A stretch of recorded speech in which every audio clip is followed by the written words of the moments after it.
Good day everyone. So for today's video, I'm going to tackle about the module 1 which is entitled Institutional Based Correction. So first, let's define what is institution. So institution is a society or organization founded for a religious, educational, social, or similar purpose. So it means that institution is an organization of people which influences the behavior of people and the way they live. So institution has rules and can enforce rules of human behavior. Next is correction. So, correction is a branch of criminal justice system concerned with the custody, supervision, and rehabilitation of criminal offenders. So, it means that correction is an action or process of correcting something.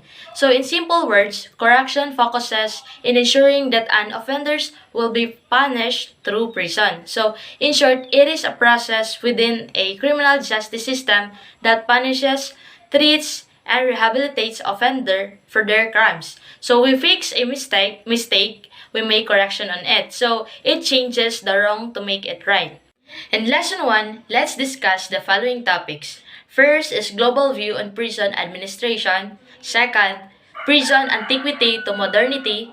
Third, the influence of the Roman Catholic Church, Pope John Paul, the pro-life Pope. Next is the Walnut Street Jail. Next is King Henry VIII. And lastly, King Edward VI, a jewel of King Henry VIII. Global view on prison administration. So, global. So, relating to the world entirely or comprehensive.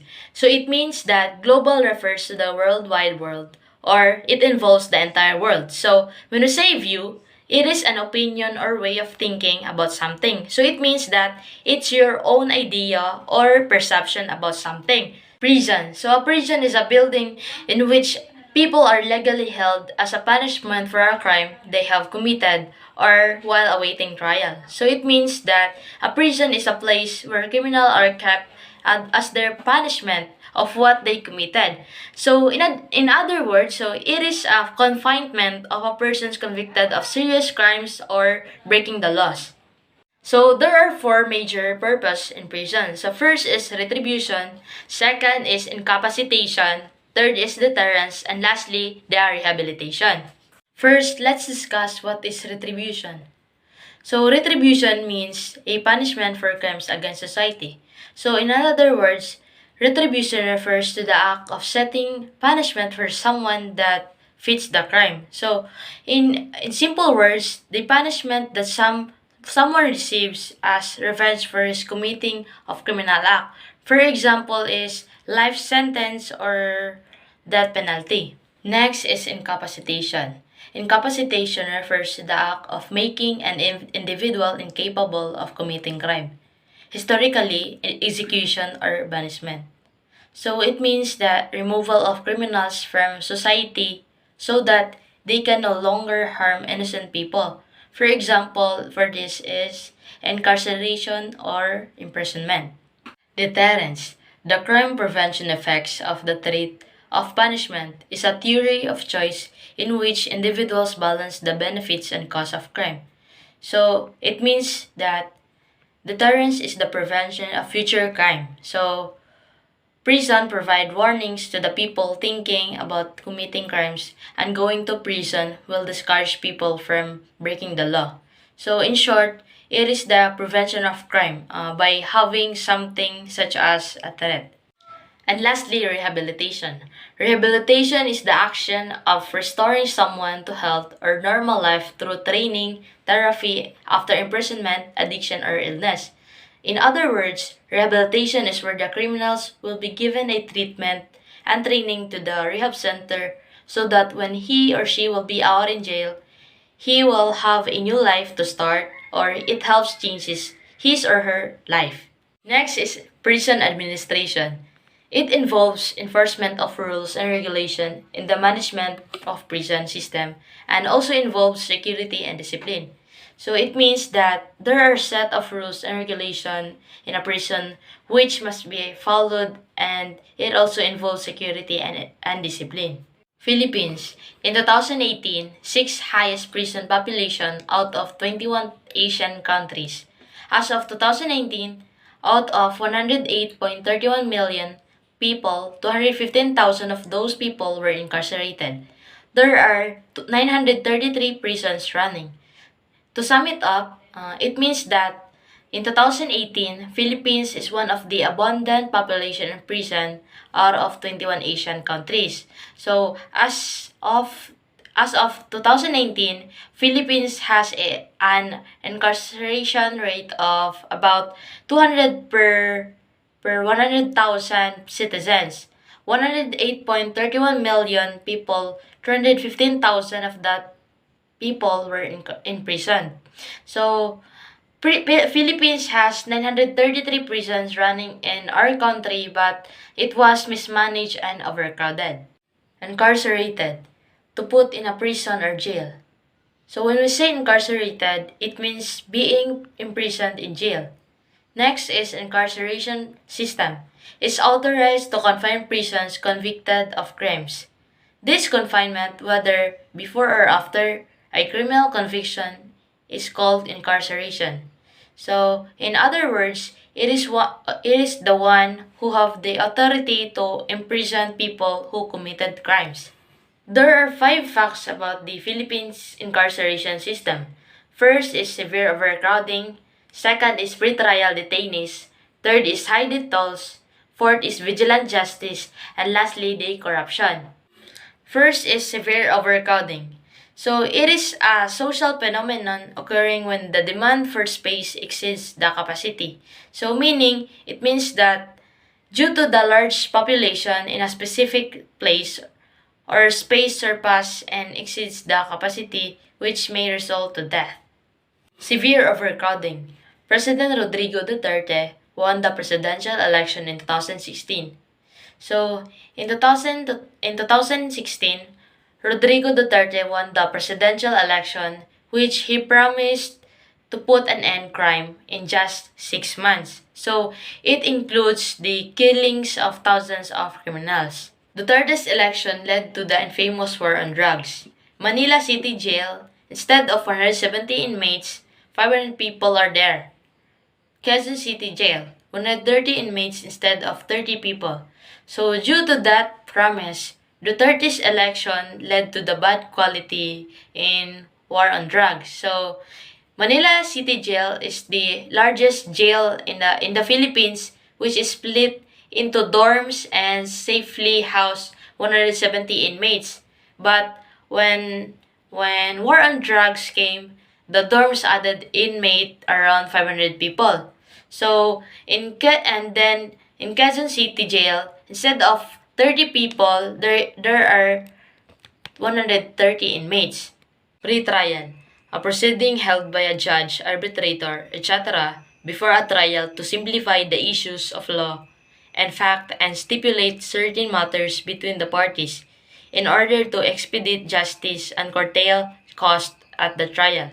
So, it means that occurring, presented, or engaged in before a court trial. So, actually, it begins a pretrial motion. Next is detainee.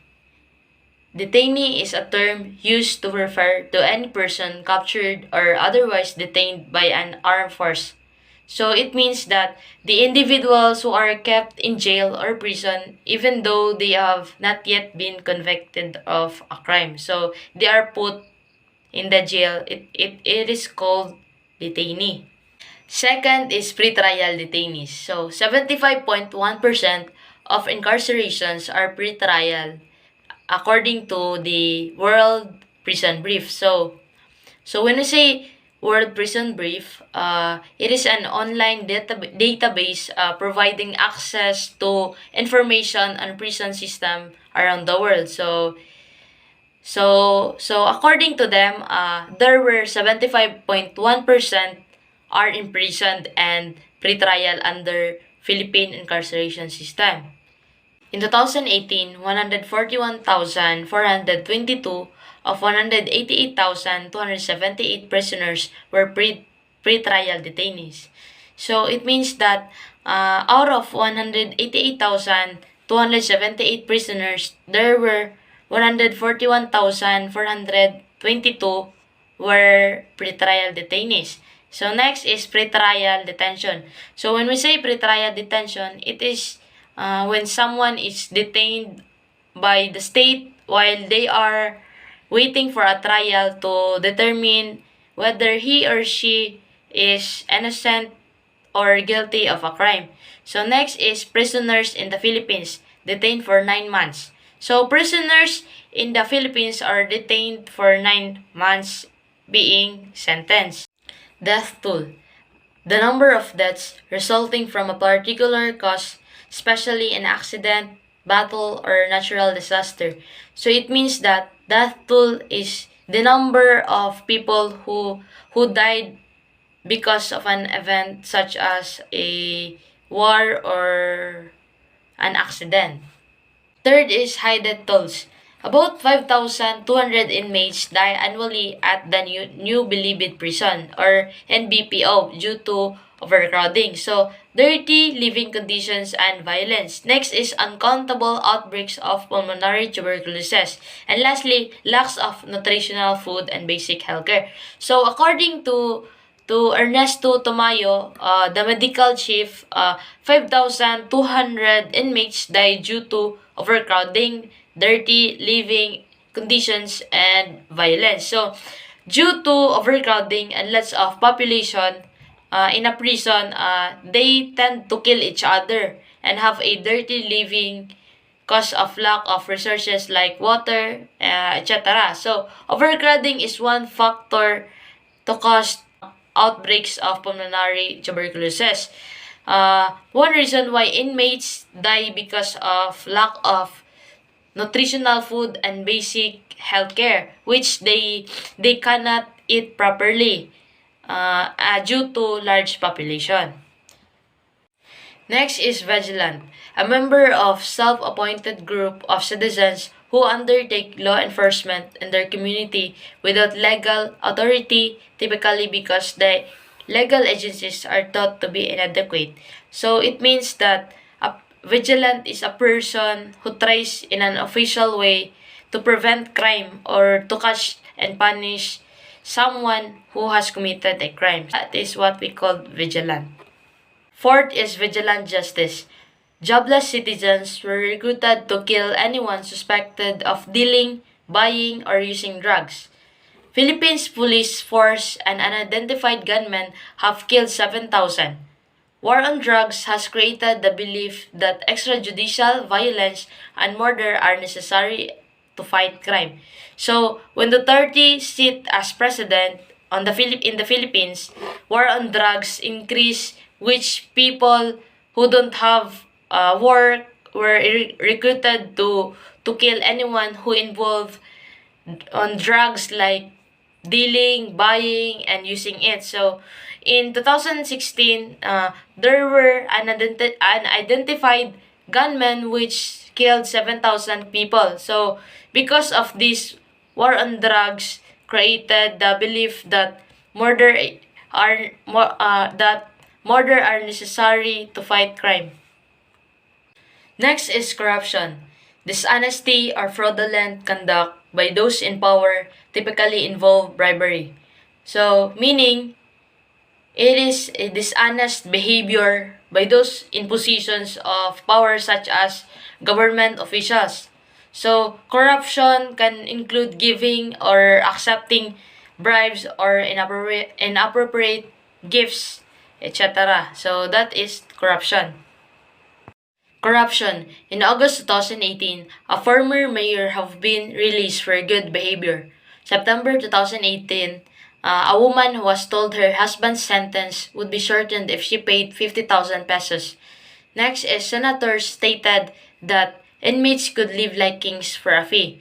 And lastly, prison workers and officials were taking bribes to bring and distribute contraband to inmates like cigarettes, cell phones, and television. So, these are situations or examples that involve corruption. So, we see how corruption done or what way they should do in order to gain something from someone who needs help. So, they just paid money in order to shorten sentence in prison, and the prison workers and officials were taking bribes to bring and distribute contrabands to inmates like cigarettes, television, etc. There are types of corruption. First is petty corruption. So it is the lowest form of corruption, typically involving low-level public servants or managers who abuse the limited authority of their positions for personal gain. Petty corruption frequently involves the abuse of entrusted power in exchange favors or small sums of money. So, meaning petty corruption means that it occurs at a smaller scale. So, the example of petty corruption in many small places such as police station, registration offices, etc. So, those are the example of petty corruption. Next is grand corruption.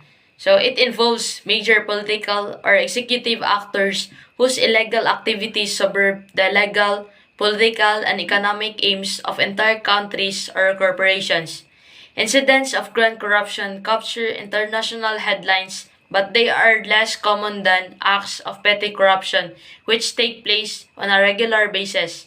So, grand corruption means that it is the abuse of high-level power that benefits the few at the expense of the many. So, for example of this is the politicians. So, they are given money to support the people, but they just hold it and put it in their own pocket. So that's it. And lastly, the systemic corruption, also called endemic corruption, occurs when a public or private organization establishes rules or norms of governance that permit or encourage corruption. Systemic corruption is a characteristic of kleptocratic governments and ethical corporations and criminal organizations. So it means that it is a corruption which is primarily due to the weaknesses of an organization or process. For example of this is the bribery, extortion, and blackmail, etc. Prison, antiquity to modernity. First is let's define what is antiquity. The ancient past, especially the period before the Middle Ages. So it means that antiquity is an ancient times. It refers to the past or an era that existed a very long time ago. So that's it. Modernity is the modern era of humanity to the degree that such a rapidly evolving notion can be categorized. So it means that modern is a new era or rapidly evolving that having innovation about something. So that's modernity. History of prison. Major Asian civilization used concept of prisons as a mean to detain and remove personal freedoms of incarcerated people. So prison is a way to lessen crime in a community, and that person who committed crime may affect his living like taking his freedom as a punishment. Prisons were often used as a temporary stopgap before sentencing to death or life of slavery. Prisons were often used for holding political prisoners, enemies of the state, and prisoners of war. Before, they used prison as temporary place before sentencing the person who committed crime. But as civilization developed, prisons started implementing the concept of rehabilitation, which they hold suspected criminals. Mesopotamia and Egypt. The earliest records of prisons come from the first millennia BC. Prisons were almost stationed in the underground dungeons where guilty or suspected criminals. In this era, the prisons were underground dungeons, so which suspected criminals spent their life either death sentence or becoming a slave. Greece. Prisoners were held in the poorly isolated buildings where they could often be visited by their friends and family. Primary source of their detention were not dungeons, high walls, or bars, but simple wooden blocks that were attached to their feet. So the prison here is not dungeon like in the Mesopotamia and Egypt, but it was high walls or bars and simple wooden blocks were attached to the feet of the prisoner, and they could often visited by their family. Ancient Roman Empire. Their prisons were built almost underground with tight and claustrophobic passageway and cells. Prisoners themselves were held either in simple cells or chained to the walls for life or for time. So the prison here were built almost underground with small enclosed hallway and cell, which prisoners were held to the walls chained for life. Prisoners that were not sentenced to death were sold as slaves or used by the Roman government as workforce. So it means that if the prisoners or inmates does not sentenced to death, they will sold it as slaves or used by the Roman government as their workforce. Gladiators, one of the famous uses for the slaves in Roman Empire. So in the Roman Empire, it is a man trained to fight with weapons against other person in arena. So next is Colosseum Arena in Rome. So the famous gladiator battleground had a slave army of 224 slaves that worked daily as power source. So it was the place for the gladiator battleground, which they have slave enemy, army of 224 which work daily. So next is European prison. In 1166, Henry II commissioned the construction of first prison together with the first draft of English legal system that used concept of jury. So Henry II was the first person who constructed prison in 1166 that used concept of jury. The age of modern prisons. Prisoners started receiving more care. 20th century, large amounts of war prison camps and concentration camps. World War II, political opponents, Jews, gypsies, criminal, and others. So during this time, prisoners started to receive care in the 20th century. So was brought formation of large amounts of war prison camps and concentration camps. So when we say World War II, it is Hitler's invasion of Poland in September 1939. So drove Great Britain and France to declare war on Germany, marking the beginning of the World War II.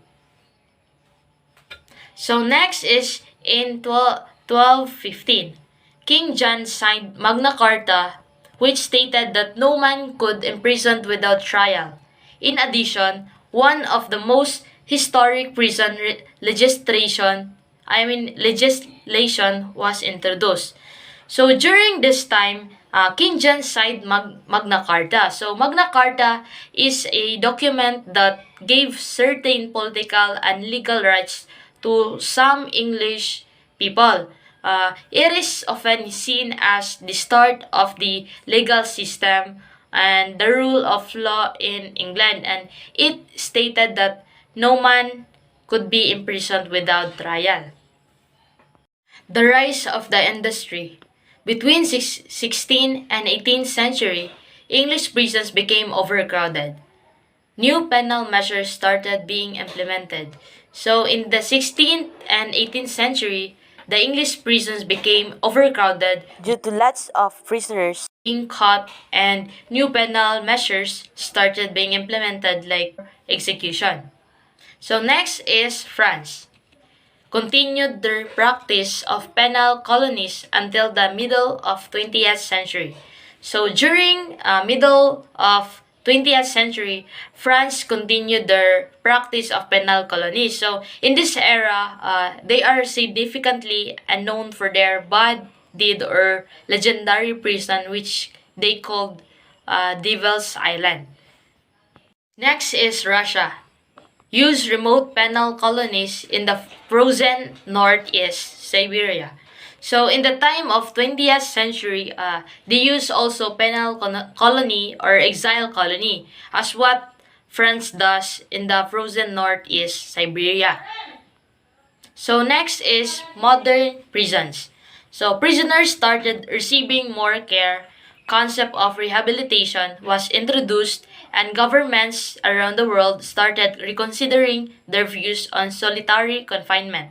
So in what we see nowadays, prisons started in many reforms in 19th century England. So during that century, prisoners started receiving more care, idea about rehabilitation, and so on. Next is World War II. Nazi government formed over 300 detention centers in which political opponents, Jews, gypsies, criminals, and others were detained without judicial process. So during the time of World War II, there were a lot of detention centers which detained political opponents, Jews, gypsies, criminals, without any judicial process. So majority of them were killed and between 11 and 17 million people. Probation service. It was introduced in 1991. So, when we say probation service, it is a criminal justice service that is mainly responsible for dealing with offenders by placing them under supervision of probation officer. So next is Supermax. Prisons became widespread across the entire United States, with over 40 of them being active in the year 2005. Inmates in those prisons held in the 23-hour long periods of cell isolation. So during the end of 20th century, supermax prison were very common across the United States, and those inmates were isolated in cell in 23-hour long period. So these are the different types of prisons in the antiquity times. So next is these are the modern times. The influence of Roman Catholic Church, Pope John Paul, the pro-life Pope. Influence.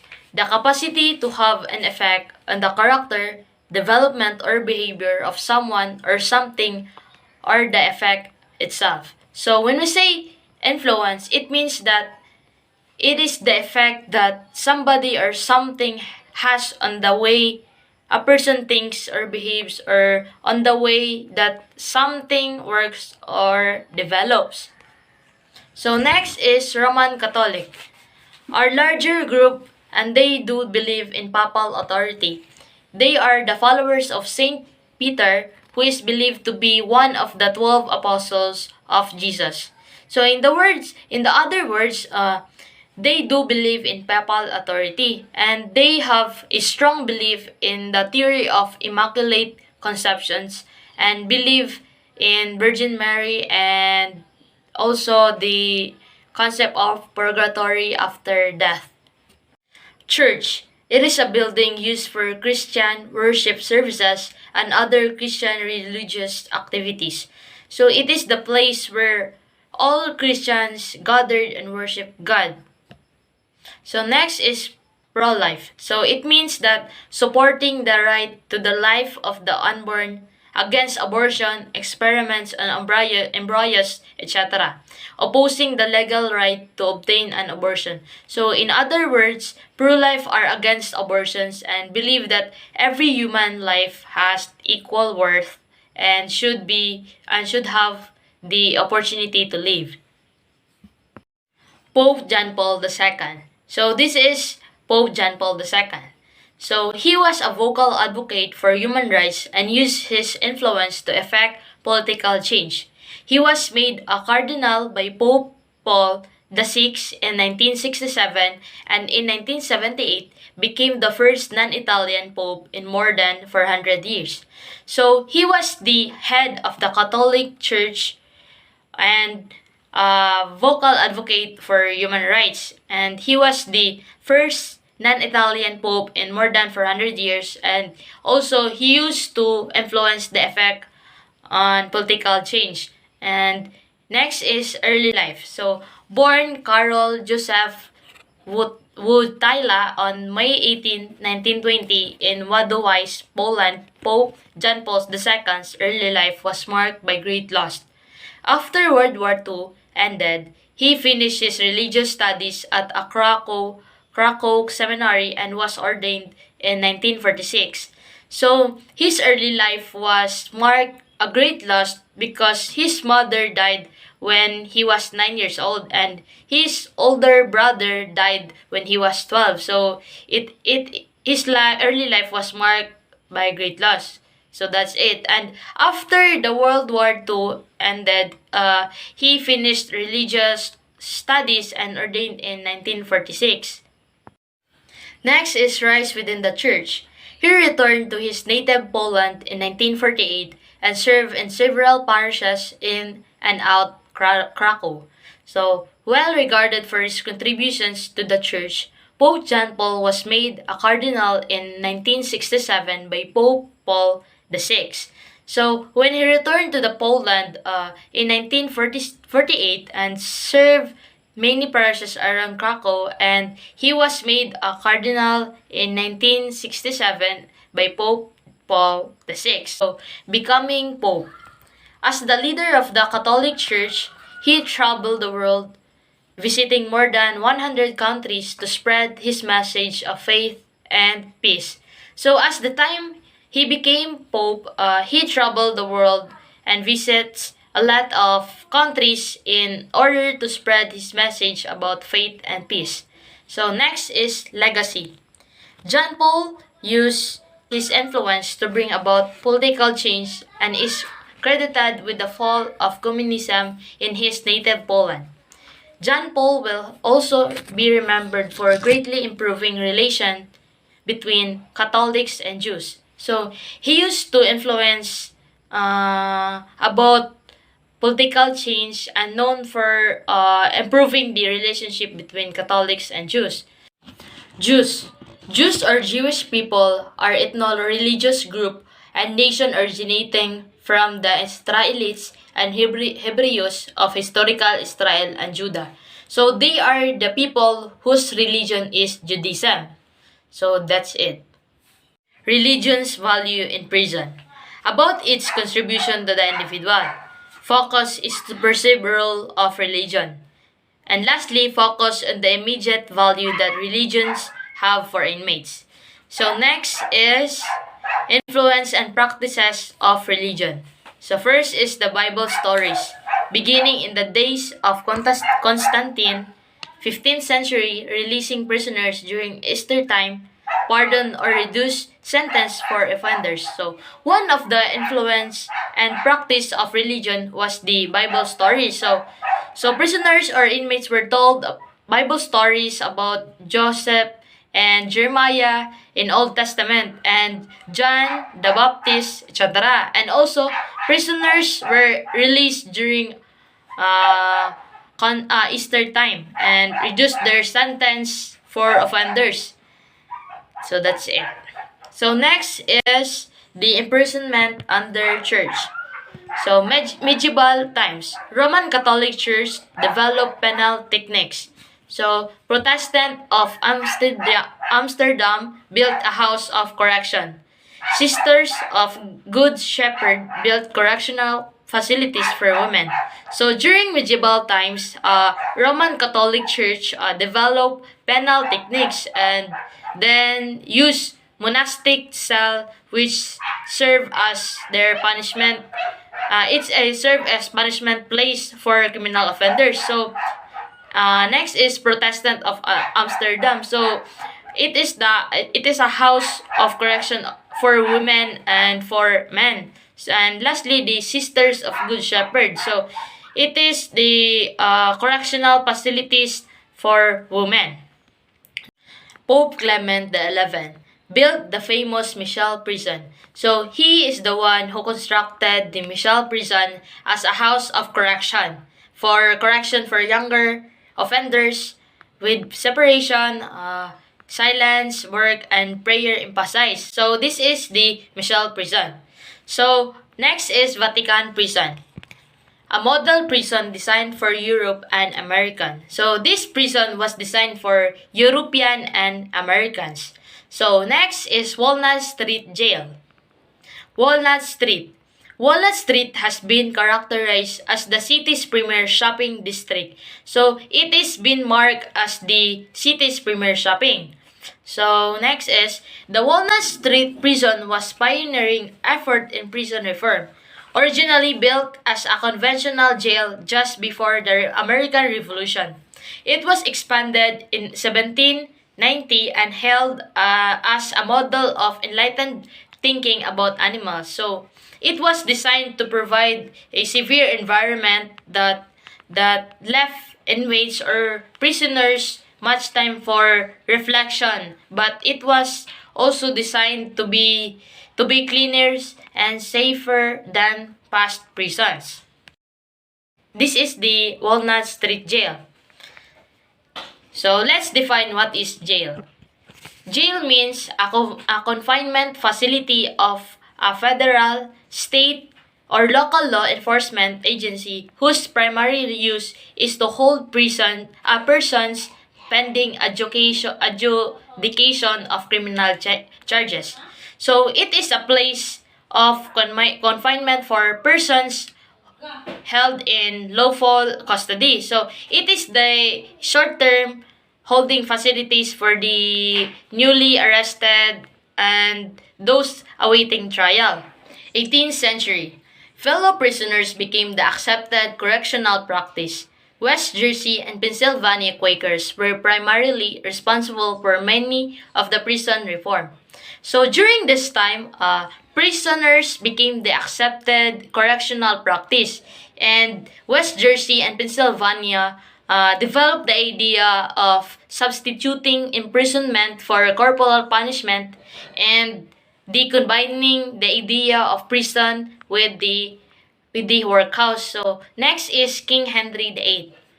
King Henry VIII was born at Greenwich, June 1491, the second son of Henry VII and Elizabeth of York.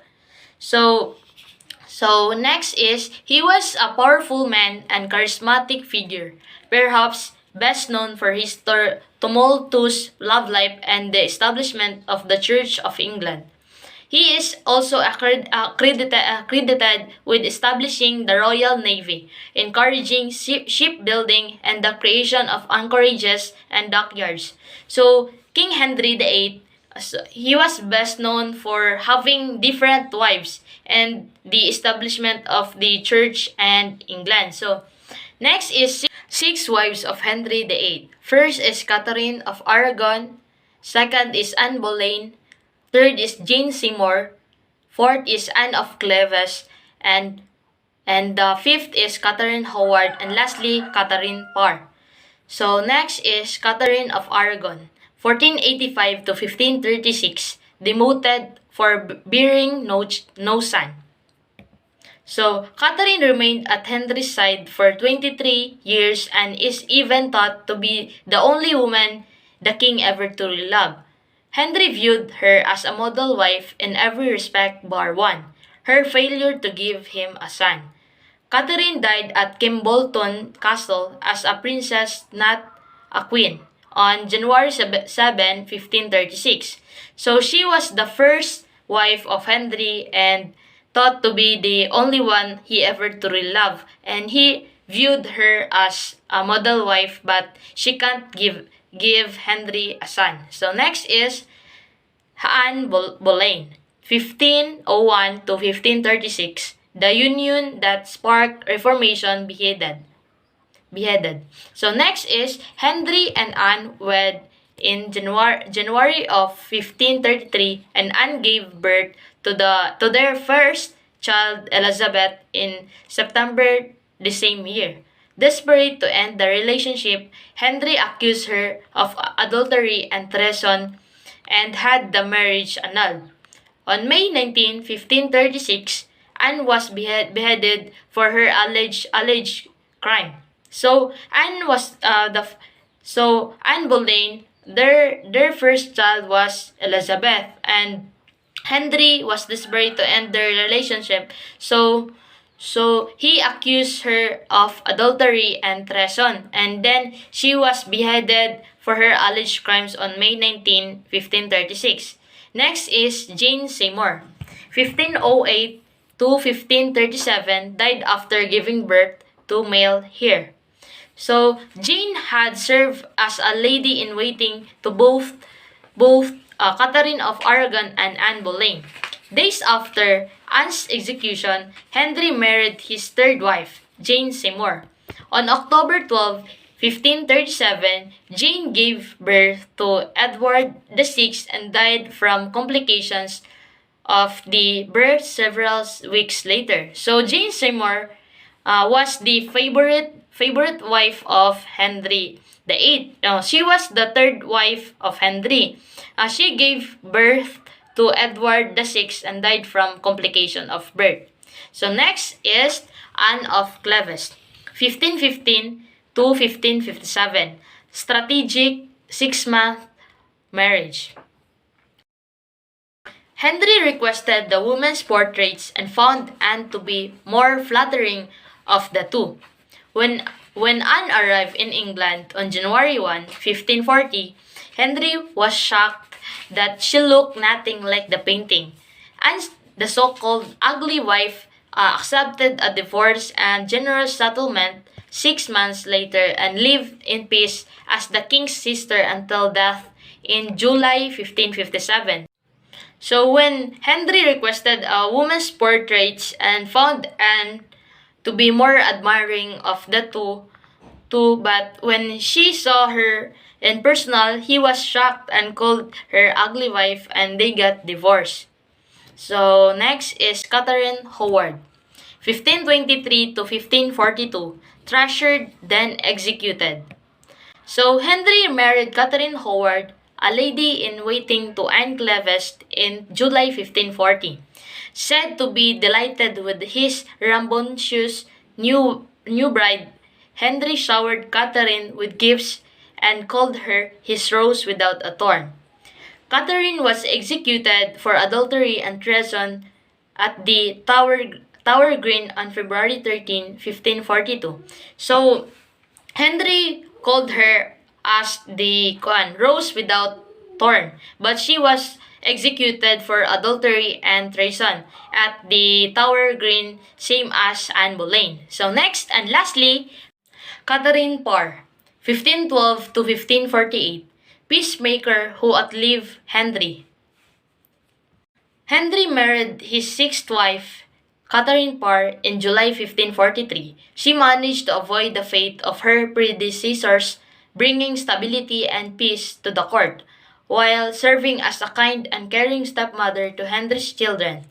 Of all Henry's wives, Borman says Catherine Parr had the most influence upon the widest variety of areas, including court culture, religion, the role of women, and the education of Henry's children. Catherine died in 1548, a year after Henry passing. So Catherine Parr was the last wife of Henry VIII. So she served as a kind and caring stepmother to Henry's children, and on all of Henry's wife, she had the most influence, including culture, religion, etc. So next is events of criminal case. A Tudor murder and till death do us part. Next is King Edward VI, a jewel of King Henry VIII. King Edward VI. He was born on October 12, 1537. Henry VIII's surviving and only legitimate son and heir of the throne. Henry VIII described him as his double and most precious jewels. Was King of England and Ireland from 28 January 1547 until his death in 1553. He was crowned on 20 February 1547 at the age of 9. Edward was the son of Henry VIII and Jane Seymour, and the first English monarch to be raised as the Protestant. Due to his young age, the nation was governed by the regency led by Edward the sixth uncle, the Duke of Somerset, until October 1549. He reigned for only 6 years until his death in July 1553, possibly from tuberculosis. He continued his father's work in the reformation of the church and the removal of Catholicism across Britain. So Edward VI, he's the son of King Henry and Jane Seymour, and the heir of the throne. So his father described him as his noble and most precious jewels. So he was crowned at the age of 9. So he sits as the king for only 6 years until his death in July 1553. So due to tuberculosis. So and he continued the work of his father, which is the reformation of the church of the and the removal of Catholicism across Britain. So that would be all. Thank you for listening.